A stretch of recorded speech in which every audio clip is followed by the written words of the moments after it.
on the screen and the audio and just say hi to everyone. Let's wait for late comers to join in for a minute or two before we start.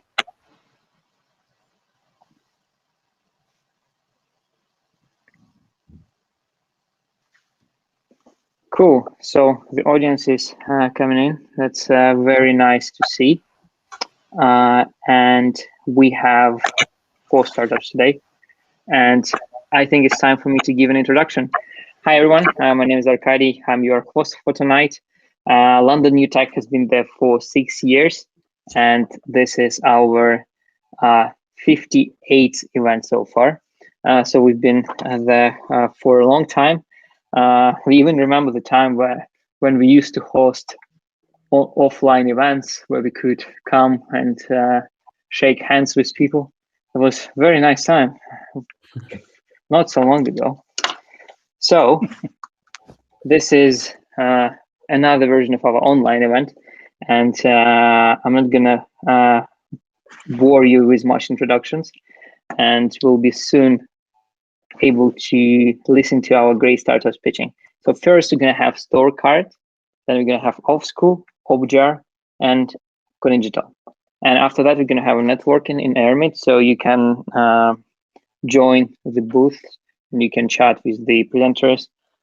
Just very informal. Ask any questions you want. You can also chat to us if you have any queries, and we'll be happy to help. So the format is, as usual, quite simple. Well, not pre-recorded pitch though. So we have a 5-minute live pitch this time. Wow. And then we're going to have 5-minute live Q&A as well. So that's very exciting. And once you're going to finish with your 5-minute pitch, I'm going to be clapping hands. Try not to be very annoying, but, you know, to make a point that your time is up. So you need to really speed up. We have like around 15 seconds to finish, and then we'll move on to Q&A.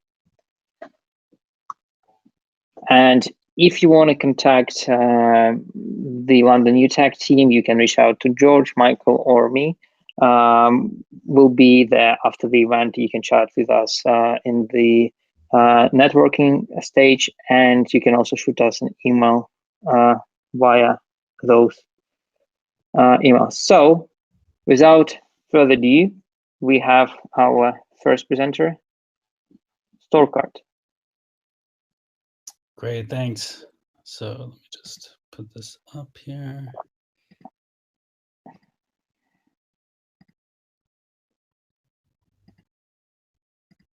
Okay, there we go. Hi, everyone. I'm Andreas Koren. I'm CEO and co-founder of StorkCard. There is a financial crisis looming on the horizon for millennials. Already, they report that money is a major source of tension in their relationships. And as millennials become parents, this tension is only going to get worse because, surprise, surprise, kids are very expensive. And at the moment, parents are left on their own to figure it out. When my first child was born, my wife and I had to navigate the endless communication, endless recommendations from friends and family.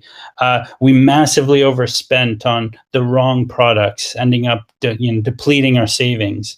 We forgot to buy life insurance, create a family will, set up a university savings fund for our kids. It was just too much. So StorkCard is a smart and social joint bank account that prepares parents for upcoming costs and makes it easier for them to team up with their support network. Our joint account helps parents take back control of their family costs. It helps them plan for upcoming expenses, put money towards specific savings goals, and find the right product at the right price. Unlike other joint accounts, StorkCard allows parents to add multiple users to the account. And this functionality means that StorkCard can work across many different family types and structures. We went to market by focusing on the needs of first-time and expectant parents who have 3 big questions. What do I need to buy for my baby? How am I going to afford it all? And where can I find the right product at the right price? And StorkCard answers all three questions with personalized, forward-looking guidance. And this is the first step in building a new ecosystem for parents. This means first empowering parents to improve their own financial health and that of their kids. Next, it means strengthening the support networks between families, making sure that best practices are spread across the whole community. And finally, it means adding diverse partners to create a new ecosystem that is much easier for parents to navigate at each stage of raising a family. We earn commission on the purchases that our users make with our brand partners and interchange fees on transaction volumes.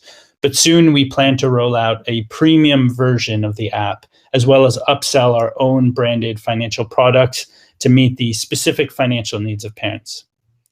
Unlike other personal finance apps or joint accounts, we focus on the specific and evolving needs of parents at each stage of raising a family.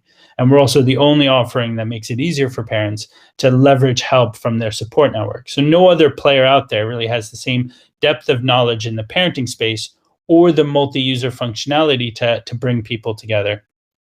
Our team represents the best of the fin and the tech. I previously worked as an investment banker at JP Morgan, and before that, I was a microfinance specialist with the Peace Corps. I'm also a dad to 2 kids, ages 6 and 4. Bruce is our CTO, who's also at the event. He's a data scientist and developer and has held senior roles at several different tech startups. And Denise joined StorkCard in February of last year and is a chartered accountant by training and has previously led finance teams at both tech startups and large corporates. We launched 12 months ago, and we now have nearly 9,000 registered users, and over 80 brand partners have signed up. We have successfully kept our acquisition costs low and engagement high.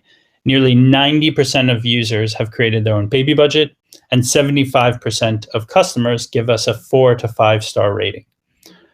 Active cardholders are spending about £500 per month, and average deposits have been growing very quickly over the last 4 months. And this shows a really strong and thriving level of customer trust. Nearly 30% of our users are now inviting other new users in their first session alone, which shows a strong virality potential. And retention has also been improving month on month, which shows us moving ever closer to product market fit. Our revenue and user growth will be driven by users bringing in other users, effective cross-selling, and launching our premium services. So we aim to break even at the end of 2023. And we're looking to raise a round of £500,000, half of which has already been committed at a 3.5 million pre-money valuation. And we welcome you to join us on this adventure. So thank you very much, and I appreciate the questions. Thank you very much. That's perfect timing right over there. So one crucial thing I forgot to mention is we have a Q&A button. So you can press on it, send your questions, and I'll make sure I'm going to ask it. And now we have some questions from London UTech team.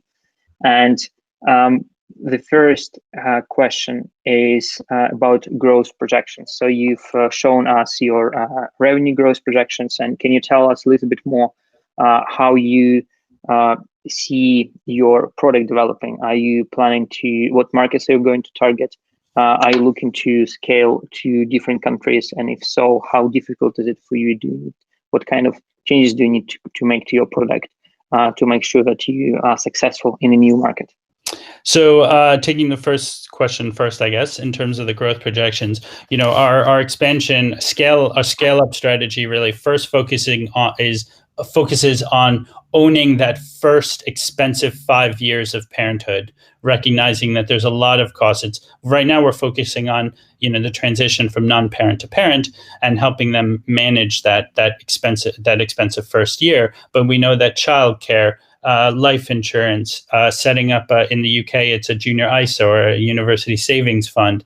These are family will. All these items, this checklist of items that parents need to do, during that 5 years is frankly overwhelming, and we want to own that in the UK market first. Now, we do have plans to expand both beyond that first 5 years and helping them help their kids become financially healthy. But we're also, in terms of geographical expansion, we are aiming to, we want to expand into Europe and to North America. And how we do that really is our product is a tech overlay on top of a joint account. So the joint account bit is it is just a traditional financial product. So when we go to other markets, we can partner with banks and basically have them provide the underlying financial product, and we would be the tech overlay on top of that. Okay, sounds great. So sort of a similar question, but not related to the market per se, but more on your target audience. So you mentioned that you are targeting right now parents that are expecting kids and kids under 5. When do you plan to expand your reach and target slightly older families? Well, not families, but kids of families. Yeah, so I can speak here from personal experience. So my kids are now 6 and 4. So my product would have helped us become a lot more on top of it during those kind of crazy first 5 years. But now that my older kid is now in year 2 in second grade, the shift, we're starting, now that we finally got our act together, we're becoming more confident parents, but now our shift is focusing on our kids. It's less about us making sure we're financially healthy, but also now it's about them making sure that they have the skills and the knowledge to actually become financially healthy adults. So you see that already playing out with Greenlight in the US or Go Henry, both in the US and the UK, in terms of these teenage or these kid-focused financial education tools. And that's really where there's a bigger play here, shifting first from the parents, then to their kids, so that we're really having this holistic approach to family finance. Very interesting. Tell us more a little bit about your early product. How did your MVP look like? This is a question from the audience. And how did you iterate on it? So we launched about 12, or actually now 13-ish months ago. And the product very much, we went to market thinking for simplicity's sake, parents need to buy a lot of stuff, or new parents need to buy a lot of stuff. We'll have this debit card that will give them retail discounts. It was a very almost transactional basis, like we are helping you save money on these purchases.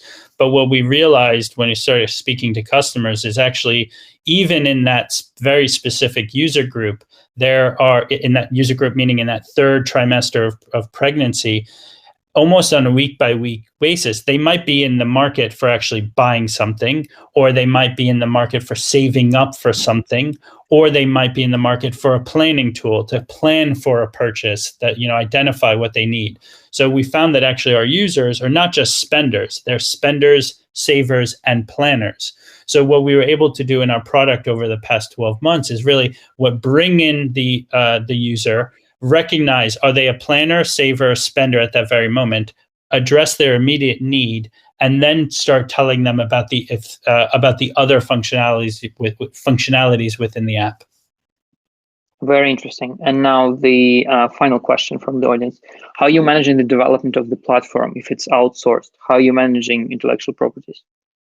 So we've built the platform in-house. My co-founder Bruce is on the event, so he'll be at the networking if you have more specific technical questions.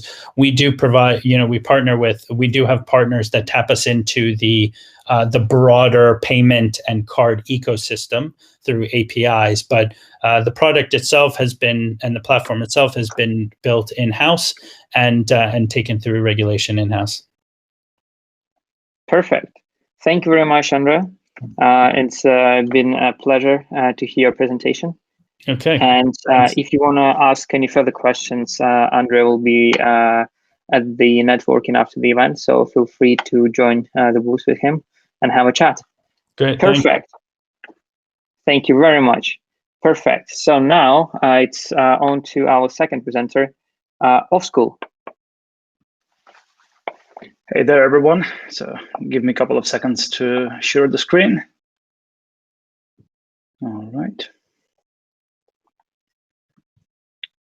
Just Good luck, Slavas. Yeah, thank you very much, everyone. Just trying to get back the presentation here. Sorry for the delay. No worries. It's here. All right. Okay, so first of all, I'm Slavas. I'm the founder and the CEO of OffSchool. And let's get straight to it. Who are we and what's OffSchool? So first of all, OffSchool is a free language learning app. And, we always tell that learning a foreign language can be, it's important. But we admit that the learning a foreign language can be as well expensive. And of course, it's more expensive when you order a private tutor or book a private course. So we asked ourselves, how can we make learning accessible to everyone? So allow me to present to you the OffSchool. It's a language learning app, always free, always interactive, always live. The beauty of OffSchool is that students can study as long as they want with us. But when they need to purchase the certificate, if they need the certificate, they will have to purchase it. The current price for the accredited certificates will be £19. We also are going to be including into the monetization system the in-app and streaming advertising, international language test shop, and the online merchandise shop. After conducting competition analysis, we've realized that none of the largest language learning application providers are free, and neither of them are able to provide live lessons nor give tangible results to their students. The OffSchool here can, and so we always ask ourselves, how can we? First of all, our already established sales network has a potential to reach more than 1 billion 7 to 19-year-olds who has internet connection. But more importantly, we already gathered the academic content for 45 years. When it comes back to financials, our forecasted revenues are £29 million by 2023. After the pre-money valuation by Seeders.com, we've received the pre-money valuation of £5 million. And with a net profit margin, the forecast net profit margin of 31%, less than 3 years here payback period, and a 26% of internal rate of return. At the moment, the whole investment opportunity is £5.1 million. With the first founding round, this is what's happening now, is 545, with more than half already done. We are finishing our crowdfunding campaign on Seeders.com as well. And of course, the success of the project is not possible without the team. And I am, as the CEO and the founder of the company, Laurent Potier, the colleague who is going to be responsible for the referral program. He run for 20 years the travel agencies, the educational travel agencies around the world. Christopher Vitalek, he is actually the founder of Sol Education, which we're using as the base of the accreditation, etc. And he will be, he is the Cambridge University alumnus as well. He is going to be the chief academic officer. Our lead investor, Domas Jadika, who is important part for us in order to get the funds, etc. And of course, the best example of our network strength is the advisory board, which consists of professionals from all over the world. And that's the pitch. We strongly believe we are transforming learning by making quality education accessible to everyone, and we invite all of you to join us on this journey. Perfect. Thank you very much for this great pitch. We have already questions popping up. So if anyone in the audience have any further questions, don't hesitate to press on the questions button and shoot them right there. So the first question is from Bruce. How are you generating the course content for OffSchool? Do you have the educators that create lessons for the app? So the OffSchool, let's start from the beginning. The OffSchool is the spin-off project. It's not the regular startup, so it's the spin-off project by Sol Education. Sol Education is the company which has been established in 1980. So we have already gathered the content for more than 45 years. So that's the content which we use on a yearly basis. And if it comes to the school as general as the Sol Education, we accept more than 5,000 students each year from all over the world to the UK. That is quite impressive. And can you tell us a little bit more about the end users of the product? Will it be just students, or are you going to have teachers accessing and also understanding the progress of their students, how it's going to look like? So we are starting with our alpha version with only with the 200 students who are going to be using this summer the program. But our public version, which we're going to start on the 1st of January this year, will include the English language, the 7 levels of English levels. The 7 levels of English language. What we're going to start with the regular language, and then we're going to go into their teachers training. We're going to start with their IELTS preparation, TOEIC, TOEFL, etc., etc. But we are talking now only about the English language.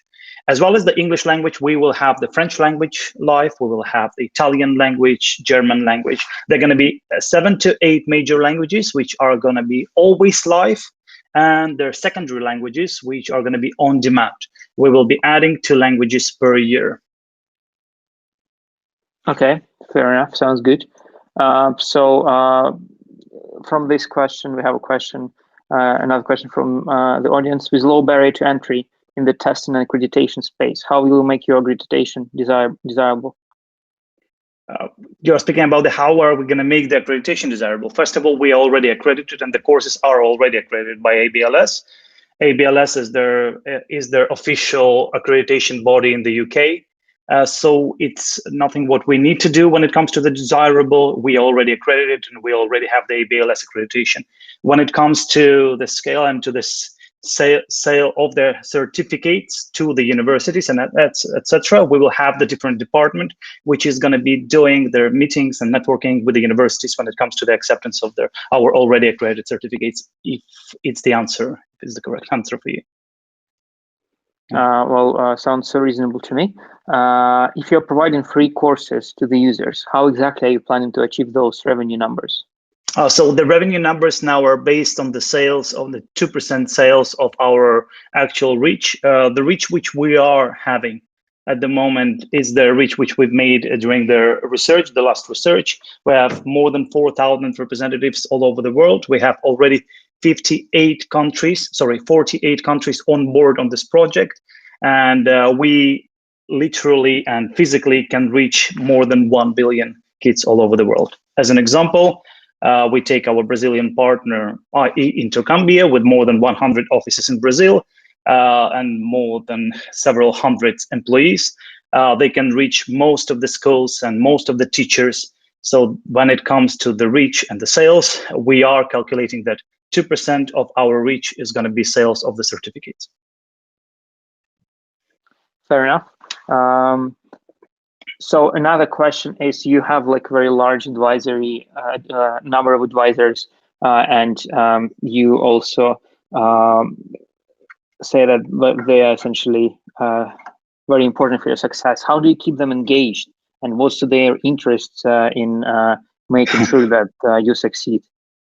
First of all, the advisors who are within the market, they are getting the special rate of the commission for their organizations. The advisors who are not within the market, they are getting several extra things. And when it comes to the advisors, for example, from Ireland, etc., some of them are going to be hired as the direct consultants in the future. Some of them are already hired. Fair enough. That's a very good strategy.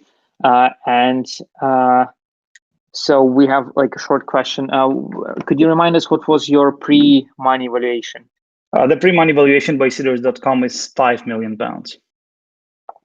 Okay, fair. So that's it. I think you answered all of our questions. So if there are any further questions popping up, feel free to chat with Slaus at the networking stage after the event. Thank you very much for your pitch. Thank you very much, everyone. For your sharp answers to all the questions. And I'll speak to you after the event.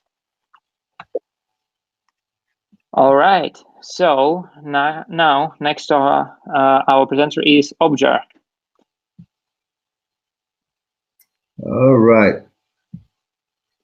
Are you ready? Could you see my screen here? Yes? Yes, now we can. Well, good luck. Okay, perfect. Let me see if this boots up. Okay, there we are. Okay, so hello, my name is Dan Castro and I'm the CEO of OppJar. As the proud parent of 2 wonderful kids, including a third that's due later this month, OppJar is deeply personal to me.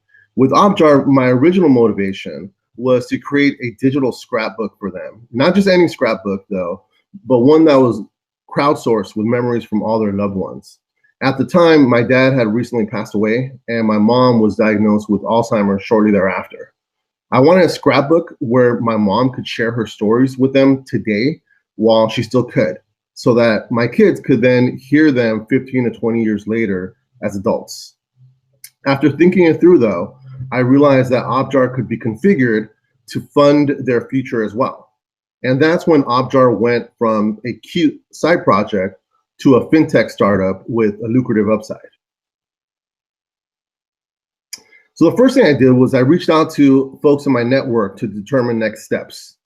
I'm an attorney, so I knew I could handle the compliance issues. I needed help actually building our platform though. So I reached out to a few of my classmates from MIT to help get OppJar off the ground. Both Belinda and Renee are entrepreneurs with FinTech experience, so I knew that between the 3 of us, we should be all set. Perhaps more importantly though, both Belinda and Renee are parents, so I knew OppJar would resonate with them on a personal level. So here's really the problem that we're trying to address. This problem where too many kids are entering adulthood with little to no savings.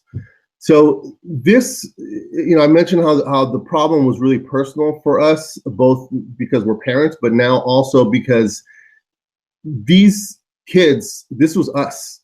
This was us 20 plus years ago when we first met at MIT. We were part of this 67%. Me personally, I left MIT with debt, then law school got me even deeper in debt. So having a savings account as a kid would have certainly helped. So now everyone knows that we should begin saving for our kids as early as possible. Very few parents actually do though.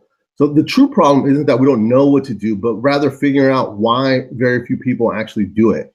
After all, from when a child is born until they're 18, there are literally hundreds, if not thousands, of missed fundraising opportunities. Birthdays and holidays, for example, where friends and family that are rooting for that child would have gladly contributed. With OppJar, those missed opportunities are no longer lost. So unlike other solutions that require parents to raise money on their own, OppJar is an app that focuses on digitally connecting your child to friends and family. Imagine if you could create a parent-managed Instagram for your newborn baby. Imagine sharing all their pictures and milestones via OppJar just like you would on Instagram. Then once a year, OppJar pings them a reminder when it's their birthday. And when they're reminded, they're just a few clicks away from sending a gift. That's what OppJar provides. So here's an example of what OppJar can do over the course of 18 years. For this particular example, we assume a conservative interest rate of 6%. The other assumptions are based on a focus group we put together of just over 100 random parents. So we're fairly confident that these numbers are realistic. So here's our market size. So in theory, at least in the United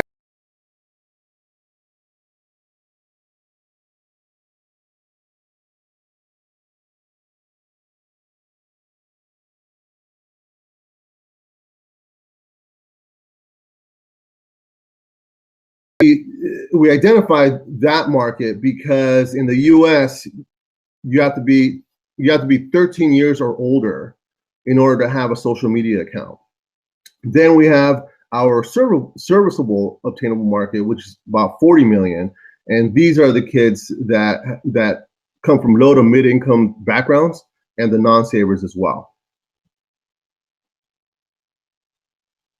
As for our revenue model, we make money primarily as asset managers. We're registered with the SEC in the United States as investment advisors. So we collect a fee on all assets under management. We also collect a nominal $1 transaction fee on all contributions from friends and family. Our forecasts are predicated on acquiring customers at a low cost, which we're fairly confident about. Although we're in beta, we made some modest ad spends and demonstrated a preliminary CAC of approximately $10. We expect to break even by year 3, if not sooner. We anticipate becoming an attractive acquisition target in 3 to 4 years with at least a 10x return on investment.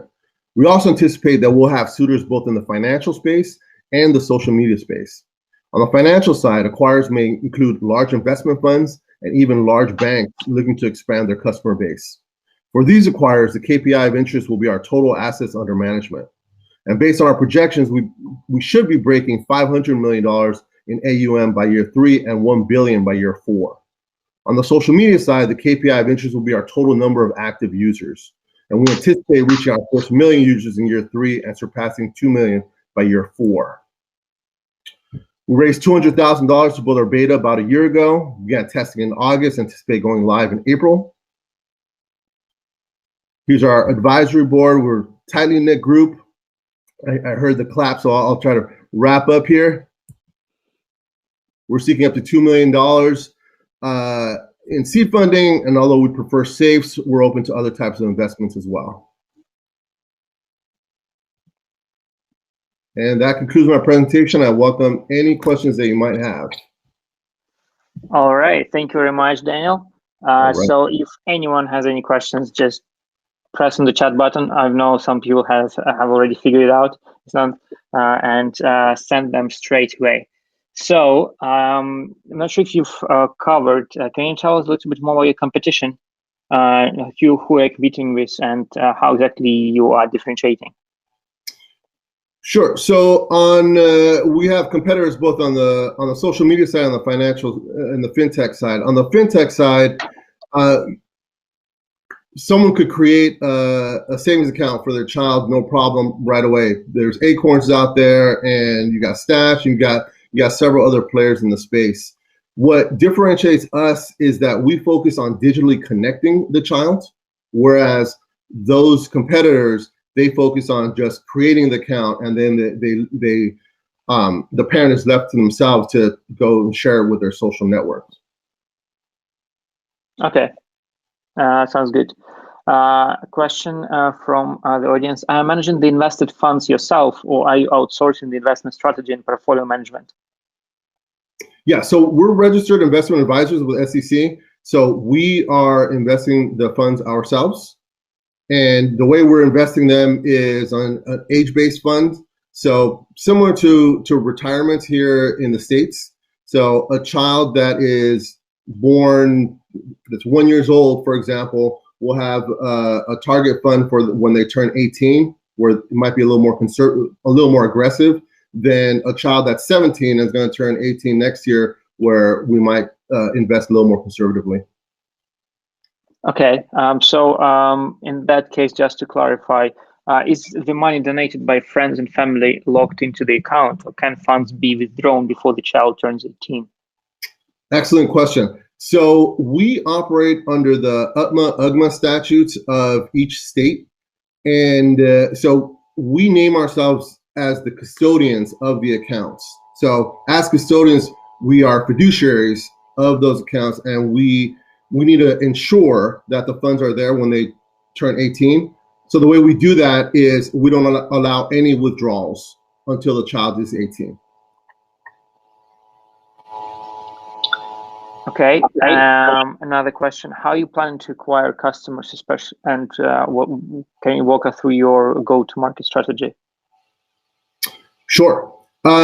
Well, there are two ways right now two primary ways that we're going to be acquiring customers. One is through a referral program.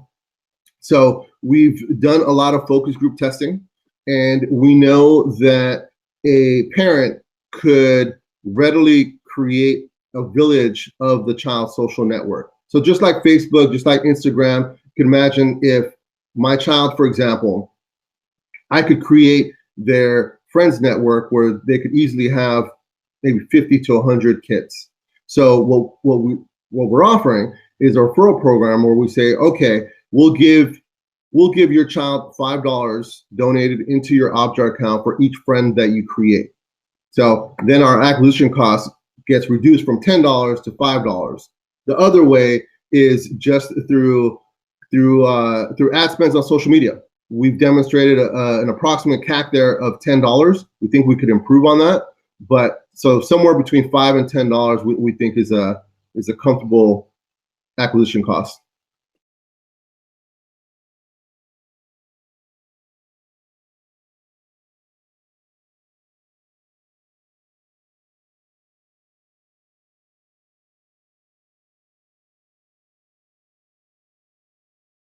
A savings account, a custodial account, which is not tied to college at all, for example, and there are no tax breaks. So pros and cons to that. But what we have in the pipeline is to offer a 529 savings account, which in the States is a college savings account, which does offer tax breaks, but doesn't offer the flexibility of use of funds when they turn 18. So pros and cons to both. What we envision is to have multiple jars where the donor could donate to whichever jar that they want.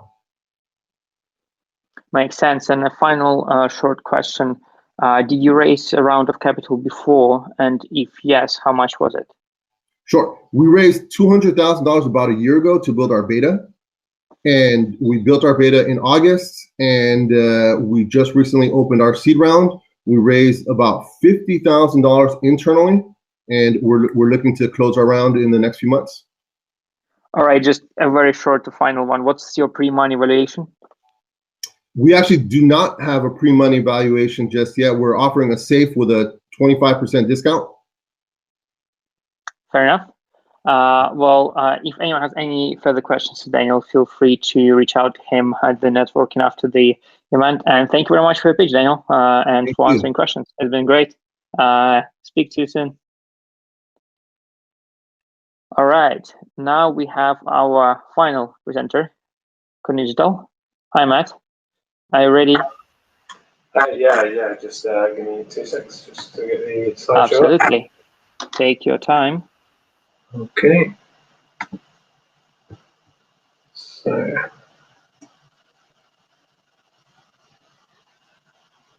it's going to work for me.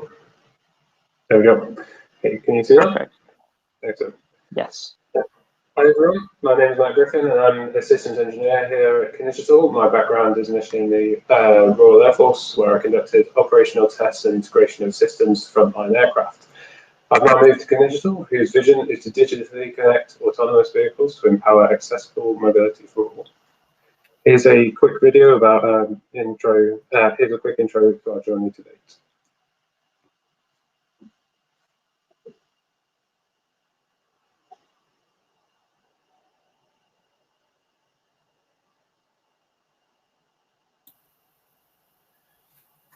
Matt, there's no sound.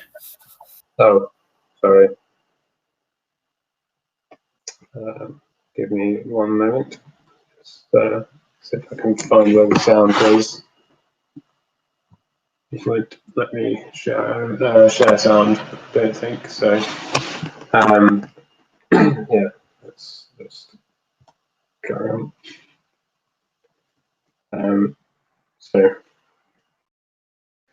Over the past 5 years, we have spent circa £3.5 million building our driverless vehicle and mobility as a service platforms, and now ready to trial our MVPs in a real-world environment with end customers building a repeatable and scalable blueprint that we can take to the market.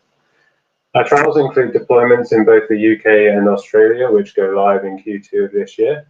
And to date, we have secured £1.8 million in commercial sales, which include the UK's first automated airport shuttle bus with Southampton Airport and Ferrovial, and an automated on-demand utility vehicle with Transport for New South Wales. With a limited budget, having to navigate the effects of the pandemic and traffic congestion now beginning to rise again, Mobility and transport operators are constantly challenged with improving our journey whilst facilitating a move towards going zero. Zero emissions, zero accidents, and zero congestion. That's where our product suite comes in. We're able to retrofit any vehicle type with automation and provide transport and mobility operators with operational software to deliver ride hailing as part of the mobility as a service offering, accelerating the introduction of autonomous, connected, electric, and shared or ACES vehicles into the transport network. Our business model consists of 3 revenue streams: driverless vehicle deployments, a mobility platform, and our passenger marketplace. The connected vehicles market is projected to be valued at £907 billion by 2030, with our addressable market, the autonomous bus and fleet for first and last mile, worth around 5.1 billion, of which we see our share of market being circa 500 million. Our beachhead markets include airports, cities, industrial sites, and large campuses, and we have commercial trials or planned trials in each of these markets. This year, despite COVID, we achieved significant milestones, securing sales of £1 million and generating our first annual profit. We are currently closing a £2 million bridging round, of which we're oversubscribed. Our management team has over 100 years of professional experience, and Don, who's also on the call, we may have just heard, also has a wealth of experience in handling multi-million-pound projects for economic think tanks and airlines in the smart city and intelligent transport sector. Our CTO has over 22 years experience in the automotive sector, and our chairman runs a £3 billion hedge fund. In summary, we've spent the last 5 years building our platform, raising £1.7 million in grant and seed funding and £1.8 million in sales. So we have invested a total of £3.5 million into our platforms. Our MVPs are now ready to be deployed at airports and smart cities in real-world trials, allowing us to validate our commercial models and create a repeatable and scalable foundation that we can take to the market via our alliance partners. We've successfully oversubscribed on our £2 million convertible loan note for commercialization, which was non-EIS, and due to demand, we're planning a further 500k EIS round to support a 5G city cab connected autonomous vehicle trial, with an end customer ahead of our £8 million Series A. Thank you for your time, and I'll be happy to answer any questions you may have. And apologies that there's no sound for the video. Thank you very much. Apologies from our side, actually. Should have checked it before.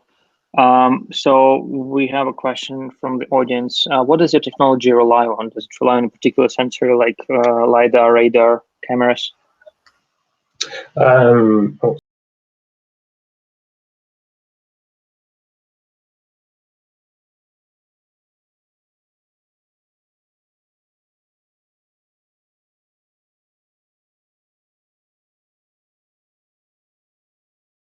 And we're looking into ultrasonics as well to ensure that we get a full 360-degree sensor suite of the vehicle. Okay, thank you very much. And can you tell us a little bit more regarding the readiness of your product? So obviously you already secured a large number in sales, but is it like still in beta, or is the product ready? It sort of depends on lots of different products, because we have an entire product suite, but the majority of it are ready to go.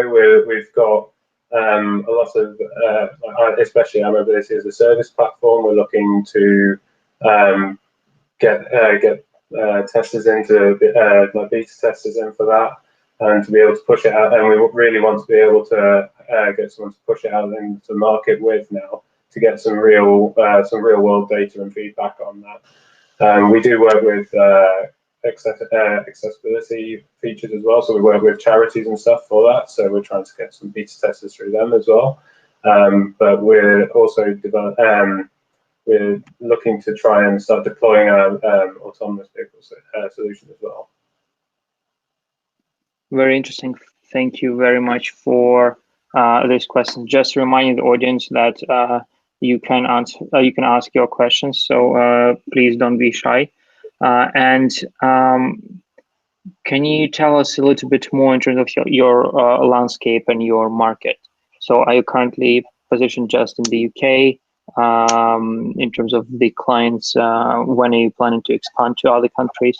What's your plan regarding this? Well, ironically, in the last sort of 12 months or so, there's been quite a period of exponential growth for our company. So we actually already have an office in Australia to help facilitate our trials out there in New South Wales. And we've also opened an office in India in the same sort of period to help us build out a relationship there as well. We're constantly looking at other areas. I mean, we've also been in contact with a couple of people in North America as well. So yeah, we're constantly looking to sort of expand our portfolios as well. Very interesting. Can you tell us a little bit more about the pricing of retrofitting the vehicle with your platform to enable an autonomy? Yeah, my CEO is on the call, so Don, did you want to take this one? Sorry, well. Yeah, sure. So, sorry, could you repeat the question, please? So can you tell us a little bit more about the cost of retrofitting a vehicle and operating it as autonomous? Oh, that's quite sensitive information. Okay. I can tell you it's not cheap. Okay. Fair enough. But it will be cheaper, and this is where it's really interesting in terms of the payload and the technology and the sensor suite that we're putting onto our vehicles. To give you an example, we use lidars. Validating lidars were around £25,000 each. They've significantly gone down in price, and you have a lot more suppliers of that type of technology. So the cost of automating a vehicle right now is relatively high, but definitely over time, you're going to see that cost become a lot more reasonable. Okay, thank you very much for this. So question from the audience. To what extent have your trial partners have expressed an interest to purchase the technology following the trial period? And can you give us any details on the supply chain? Is the tech produced in the UK, for instance? Don, do you want to say that as well? Yeah, so the trials, the 3 trials we've done so far have been really early trials to start building out the platforms. The trials we're about to do now are super exciting. They're the ones that are going to really showcase on-demand driverless vehicle transport, as well as our mobility as a service platform, which integrates autonomous vehicles into the existing transport network. So this allows you a seamless journey from point A to your end destination using different modes of transport. So those are the two key areas. And in terms of interest, we've a number of conversations. A lot of our clients are moving towards electrifying their fleets. Electric vehicles are far easier for us to automate, and there's a lot of interest in being able to offer the ACES concept, which is autonomous, connected, electric and shared, which then integrates with other mobility services like scooters and so on and so forth. So this is a very interesting landscape in terms of where transport authorities are already thinking, how do we future-proof mobility for the next 20, 30 years? So what we're building out right now is absolutely of interest. It's still early in the whole of the driverless vehicle landscape, not just for us, but for everybody. This is an emerging market, and it's a very exciting one. Perfect. Thank you very much for answering 2 questions at once, Don. And just a final question, what is the competition like and how are you different? So I think everybody compares us to Tesla. That's the first thing. How are you going to compete against Tesla? And we are not competing against Tesla. We're in a completely different marketplace. So Tesla is very much the consumer market. We're focused on niche applications, and so yeah, we don't compete against some of the majority of the other AV companies out there. The other thing I would say is one of the key differences about us is we're able to, a lot of the competition work only on one vehicle type. We have a lift and shift solution that can be deployed, and we can retrofit any vehicle type. So we're very much on the retrofit market. The final piece of the jigsaw is around the mobility platform that a transport operator or a fleet operator can understand how to integrate not just one, but thousands of driverless vehicles into the existing transport network, and to do so in a safe way. Because our vehicles will be, if you like, smart, and there will be a lot of dumb vehicles on the road, which are not the humans, but the actual vehicles themselves. So I want to make that point because I've upset people before. So it's about how do you integrate autonomous vehicles into the existing transport network where you have non-smart vehicles, and how does that all work together? And that's what our mobility platform does. That explains it. Thank you very much, Don. And this brings us to the end of presentation and to the end of the event. Thank you very much for pitching and answering the question, Matt and Don. And everyone else, thank you very much for joining. It's been great. If anyone there is still on and can turn the cameras on and just wave the hands. Thank you very much, everyone. It's been great to chat. I'm looking forward to continuing the conversation in the networking booth, and I'll see everyone there. Thank you all. Thanks a lot. Have a lovely evening. Thanks, everyone. Thank you.